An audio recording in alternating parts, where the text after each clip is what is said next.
तीसरा दिन की कथा प्रसूति शिव महापुराण। देवालपुर में गुरुजी ने 7 उपाय बताए जो आपको उपयोगी लगेगा। उस उपाय को आप ज़रूर करिएगा। दक्ष प्रजापति वीरनी प्रस्तुति नाम वाला, तीनों नाम वाला विशेष उपाय है। आपको क्या करना है, एक तांबा का पात्र लेना है और एक मिट्टी का पात्र लेना है।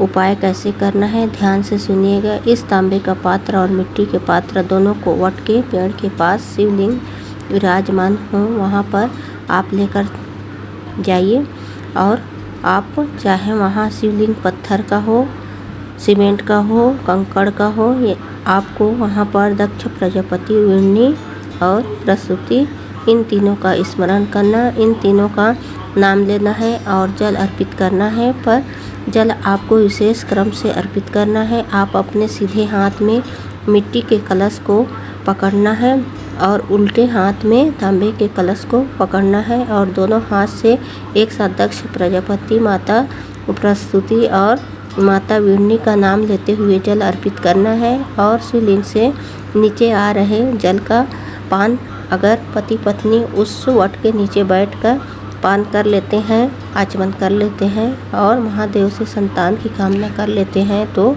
उसे महादेव संतान सुख प्रदान करते हैं। ये निश्चित है, अन्य किसी महीने में नहीं किया जाता। उपाय सिर्फ वैशाख माह के सोमवार, अष्टमी या शिवरात्रि में संतान प्राप्ति के लिए कर सकते हैं।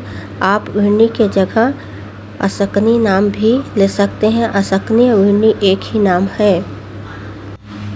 दूसरा उपाय रजोधर्म में होने वाली तकलीफ को दूर करने के लिए या गर्भाशय में गांठ हो गई हो तो तब ये उपाय आप कभी भी किसी भी दिन कर सकते हैं। प्रजापति वीरनी की पुत्री जिसका नाम असकनी है, जिसे लोग वीरनी भी कहते हैं, ये वो कन्या है जिसे नारी के रजोधर्म से जुड़ी हुई तकलीफ हो, गर्भाशय में गांठ हो गई हो तो आपको जल का पात्र वीरनी या असकनी के नाम लेते हुए शुरू करना है। इतना मात्र कर देने से रजोधर्म की समस्या तो दूर होती ही है और साथ में गर्भाशय में अगर गांठ है तो वो गांठ भी गलना शुरू हो जाती है। बस आपको करना क्या है, 1 लोटा जल वीरनी या असकनी का नाम लेते हुए शंकर भगवान के शिवलिंग पर चढ़ाना है और महादेव से जल को औषधि के रूप में प्राप्त कर वीरनी और असकनी का नाम लेते हुए उस जल का आचमन करना है, पान करना है, आराम जरूर लगेगा। तीसरा उपाय, शरीर में गांठ पड़ गई हो तो डॉक्टर को उसका इलाज करने दो और आप शिवलिंग पर जल चढ़ाकर उस जल का आचमन प्रजापति दक्ष की पत्नी असकनी का नाम लेते हुए करना है। अगर आपको असकनी का नाम लेने में दिक्कत होती है तो आप वीरनी का नाम स्मरण कर सकते हैं। आप या तो वीरनी नाम लें या असकनी नाम लें, दोनों एक ही है।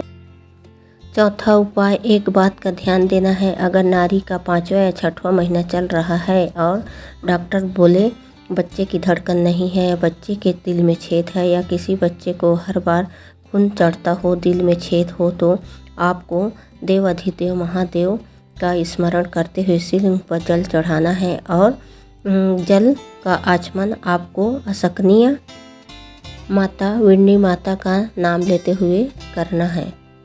5वां उपाय, गर्भाशय में गांठ के लिए उपाय इस प्रकार है। गुरुजी ने कहा गर्भाशय में गांठ हो गई है, डॉक्टर से बोलिए 15 दिन तो रुक सकते हैं, उसके बाद हम ऑपरेशन करवा लेंगे। 15 दिनों के बीच असकनीय का नाम लेते हुए बेलपत्र को शिवलिंग के ऊपर अर्पित कर देना है। बेलपत्र अर्पित करते समय इस बात का ध्यान रखना है, जो बेलपत्र की डंडी आपके तरफ रखना है, जहाँ से आप बेलपत्र चढ़ा रहे हैं बेलपत्र की डंडी आपके तरफ रख कर चढ़ाना है और उसके बाद जल चढ़ाकर उस जल का आचमन करना है और जो बेलपत्र आपने चढ़ाई है उसी को उठा कर ले आना है और घर के द्वार खोल दीजिए और घर के द्वार पर खड़े हो जाइए और उस बेलपत्र को चबा चबा कर खा लेना है।